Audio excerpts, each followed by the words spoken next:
पाठ नंबर 2, बिलस्य वाणी न कदापि मैं सूता। अब देखिए जो ये पाठ है इसका अर्थ, जो पाठ का नाम है इसका अर्थ है बिल की वाणी मैं कभी नहीं सुनूंगा। बिल की वाणी मैं कभी नहीं सुनूंगा। अब देखिए ये जो पाठ है ये विष्णु शर्मा द्वारा विरचित, विष्णु शर्मा द्वारा विरचित किससे लिया गया है? पंचतंत्र से लिया गया है। किससे लिया गया है प्यारे बच्चों? पंचतंत्र से लिया गया है। ये एक कथा है। अब देखिए पहले इसका पाठ का सार सुन लीजिए आप लोग। देखिए इस पाठ में क्या है, एक खर नाम का शेर होता है जो एक बहुत बड़े विशाल जंगल में रहता है। अब शेर क्या है, वो इधर उधर वो बहुत भूखा होता है और इधर उधर भोजन की तलाश में घूमता रहता है। अचानक से, अकस्मात का मीन्स होता है अचानक से, वह एक बड़ी गुफा को देखता है। अब वह उस गुफा को देखता है तो उस गुफा के सामने कुछ पद चिन्ह उसको दिखाई देते हैं। उनको देख करके उसे ऐसा लगता है कि निश्चित ही इस गुफा में रात्रि में कोई आता है। तो वो क्या सोचता है, वो मन में विचार करता है कि इस गुफा में कोई ना कोई जीव आता है तो मैं यहाँ इसी गुफा में छिप करके बैठ जाता हूँ। अब देखिए वो उस गुफा में छिप करके बैठ जाता है। थोड़े समय के बाद ही उस गुफा का जो स्वामी होता है और उसका नाम होता है दधिपुच्छ। देखिए वो एक क्या होता है, श्रृगाल यानी सियार होता है। वो क्या करता है, वो आता है गुफा के पास आता है।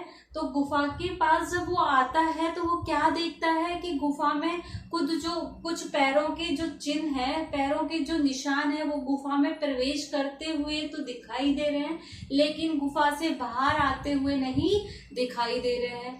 तो वो क्या सोचता है कि निश्चित ही इस गुफा में कौन प्रवेश कर गया है? शेर प्रवेश कर गया है, सिंह प्रवेश कर गया है। तो वो मनी मन में सोचता है अगर मैं इस गुफा में प्रवेश कर जाता हूँ तो निश्चित ही मेरे लिए क्या होगा, मेरे लिए ये सही नहीं होगा और वो शेर मुझे खा जाएगा। तो वह एक उपाय सोचता है और वो क्या कहता है, वो क्या सोचता है कि मैं ऐसा करता हूँ कि गुफा के बाहर खड़ा होके कुछ आवाज लगाता हूँ और इस तरीके से बोलता हूँ कि ये गुफा क्या है, अपने स्वामी को आवाज लगाती है। तो वो गुफा के सामने बाहर खड़ा होके क्या कहता है कि रोजाना की भांति गुफा मुझे तुम आवाज लगाइए जिससे मैं अंदर प्रवेश कर जाता हूँ। फिर अंदर कौन था? शेर छुपा हुआ बैठा था। वो सोचता है कि निश्चित हो सकता है कि ये गुफा डेली अपने स्वामी को आवाज लगाता हो। तो वो भी आवाज लगाता है, जोर से आवाज लगाता है। सिंह तो वो जंगल के और भी जीव जंतु हैं वो वहां से भाग जाते हैं। तो वो एकदम से निश्चिंत हो जाता है, कौन? सियार, कि निश्चित ही इसमें क्या है, शेर प्रवेश कर गया है। तो वह भी अपनी जान बचा के वहां से भाग जाता है। इसलिए जो सियार ने, दधिपुच्छ नाम के सियार ने कहा है बिल की वाणी मैं कभी नहीं सुनूंगा। इस पाठ के माध्यम से आपको ये बताया गया है। बहुत ही रोचक कथा है, पंचतंत्र से ली गई है, विष्णु शर्मा द्वारा विरचित है, विष्णु शर्मा द्वारा विरचित है। अब देखिए इसके जो पाठ के हैं अपने कुछ पढ़ते हैं कुछ अंश। अब देखिए इसमें क्या है, कस्मिंचित बने खरण खर नाम सिंह प्रतिबस्ती। इसमें देखिए किसी वन में खरन खर नामक सिंह प्रतिबस्ती इसमें रहता था। देखिए जैसे अभी मैंने कथा के माध्यम से पढ़ा है तो आपको अब पढ़ने में बहुत इंटरेस्ट आएगा और समझ में भी आएगा। से कदाचित इतस्थ परिभ्रमण क्षुद्र अर्थ न कद किंचित अपि आहारम प्राप्तवान। देखिए वह इधर उधर परिभ्रमण घूमते हुए, कभी भी क्षुद्रादिनी वह इधर उधर घूम रहा था कभी, और वह कैसा था, क्षुद्रात मतलब भूखा था। न किंचित अपि आहारम प्राप्त हुआ, उसे कहीं से भी भोजन प्राप्त नहीं हुआ। किंचित अपि कहीं से भी, आहारम यानी भोजन, प्राप्तवान यानी प्राप्त नहीं हुआ। ठीक है। तत् सूर्यास्त समय एकम महती गुफा दृष्टवा से अचिंत्यत।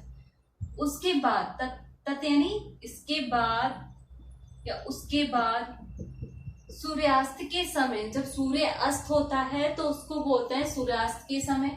सूर्यास्त के समय एक महती, महती मतलब होता है प्यारे बच्चों महान, क्या होता है, महान, महान गुफा दृष्टवा देख करके, से वह कौन, वह कौन, वह एक सगा, देखिए वह कौन, सिंह के लिए आया यहाँ पर।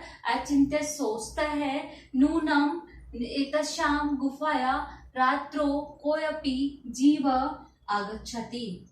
नूनम निश्चय ही, शेर क्या सोचता है, निश्चय ही, एतस्याम इस गुफा में रात्रि में, कोई भी जीव आगच्छति आता है, कोई भी जीव, निश्चय ही इस गुफा में रात्रि में कोई जीव आता है। अतः अत्रैव निगूढ़ो भूत्वा तिष्ठामि इति। इसलिए, अतः मतलब क्या होता है, इसलिए आप भी साथ के साथ नोट करते जाइए, पेंसिल रखिए और बुक अपने सामने रखिए। इसलिए अत्रैव यहाँ, निगूढ़ो, निगूढ़ो मतलब होता है छुपना, क्या होता है प्यारे बच्चों, छुपना, छुप करके, भूत्वा यानी होकर या छुप करके, तिष्ठामि बैठ जाता हूँ, इति इस प्रकार से। कौन सोचता है, ये शेर सोचता है। कौन, शेर का क्या नाम होता है, खरनखर, क्या होता है, खरनखर। अब देखिए, एतस्मिन अंतरे, इसी बीच या इसके बाद, इसी बीच गुहाया स्वामी दधिपुच्छ नाम का श्रृगाल समा आगच्छत। देखिए इस तस्मीर यानी इस बीच ही गुफा का स्वामी दधिपुच्छ, क्या नाम होता है, दधिपुच्छ नाम का श्रृगाल, सियार समागच्छत है, वहां पास में आता है। कहाँ, गुफा के पास आता है। कौन आता है, दधिपुच्छ नाम का श्रृगाल। से च यावत, और वह तब तक, पश्यति देखता है, वह जब तक देखता है, यावत मतलब होता है जब तक, क्या होता है, जब तक, वह, और वह जब तक देखता है, पश्यति देखता है, तावत तब तक, तब या तब ही सिंह पद पदती, जो शेर के पैरों के जो निशान होते हैं उनको देखता है, गुफा या प्रविष्टा दृश्यति, गुफा में प्रवेश करते हुए। कौन देखता है, दधिपुच्छ नाम का श्रृगाल क्या देखता है, गुफा में शेर के पैरों के निशानों को प्रवेश करते हुए देखता है। नैचे, और ना ही बहिरागत, और नहीं देखता है क्या, उनको बाहर निकलते हुए, किनको, पैरों के निशानों को बाहर आते हुए नहीं देखता है। श्रृगाल है अचिंत्यत, श्रृगाल सोचता है, सियार सोचता है, अहो विनिष्टो अस्मि, अरे ये तो बहुत संकट की बात है या विनिष्टकारी बात है। नूनम निश्चय ही, अस्मिन इस बिल में, सिंगे शेर, अस्तति तरक्या, सिंह क्या है, प्रवेश कर गया है, इस प्रकार से तरक्यामी सोचता है। तत् किम करवाणी, अब इसके बाद अब मैं क्या करूं, एक बार वापस से देख लीजिए इसका। किसी वन में खरनखर नाम का शेर रहता था, वह कभी इधर उधर भूखा घूमता हुआ, उसको कभी भी भोजन प्राप्त नहीं होता है।